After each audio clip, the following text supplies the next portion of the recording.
If you want to use your POCO X8 Pro Max in order to charge another device, then in that case you can use a USB cable. Unfortunately, only a wired power sharing option is available for POCO X8 Pro Max, but if you want to charge another device with the USB cable, you just connect, of course, your phone to that other device. This can be another smartphone, this can be a Bluetooth device, anything that can be charged via USB cord.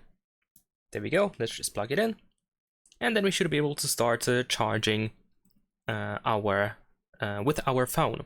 Of course, there is also a chance that your phone is going to be charged instead of charging, especially if you connect it to another smartphone. There is a chance that it is going to be charged. So in order to change that, what you need to do is you want to open notifications, and then we need to find charging this device via USB. You want to tap on this notification, and then over here we have reverse charging, which is something that must be enabled, of course, if you want to charge other devices. And that is pretty much it. Leave a like and subscribe.